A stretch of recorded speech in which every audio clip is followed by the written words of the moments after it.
Welcome to Tamil story park. ஒரு காட்டுல கடுமையான வெயில் காலம் வந்தது. அந்த சமயம் நரி ஒன்று அதிகமான தாகத்தில் தண்ணீர் தேடி அலைந்தது. வழியில் பழைய கிணறு ஒன்றை பார்த்த உடனேயே தாகத்தால் கிணற்றுக்குள் குதித்தது. தனக்கு தேவையான தண்ணீரை தாகம் தீர குடித்தது.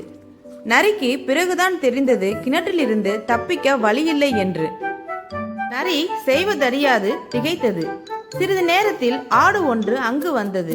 நரியிடம் கேட்டது, என்ன நண்பரே, இந்த பக்கம் என்று. அதற்கு நரி சொன்னது, இந்த கிணற்றில் இருக்கும் நீர் மிகவும் இனிப்பாக இருக்கிறது என்று காட்டு மிருகங்கள் கூறினர். எனவே தண்ணீர் குடிக்க வந்தேன். நீயும் இந்த இனிப்பான நீரை குடித்துப்பார் என்று நரி கூறியது. உடனே ஆடு யோசிக்காமல் நரியின் வார்த்தையை நம்பி கிணற்றுக்குள் குதித்து நீரை பருகியது. இதுதான் சமயம் என்று உணர்ந்த நரி ஆட்டின் முதுகில் ஏறி கிணற்றில் இருந்து வெளியே குதித்து தப்பியது. ஆடு தான் ஏமாற்றப்பட்டதை உணர்ந்தது. எந்த ஒரு விஷயத்தையும் செய்யறதுக்கு முன்னாடி யோசித்து செய்யணும்.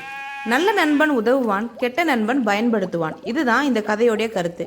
வீடியோ பிடிச்சிருந்தா லைக் பண்ணுங்க, மறக்காம சப்ஸ்கிரைப் பண்ணிக்கங்க. தேங்க்யூ.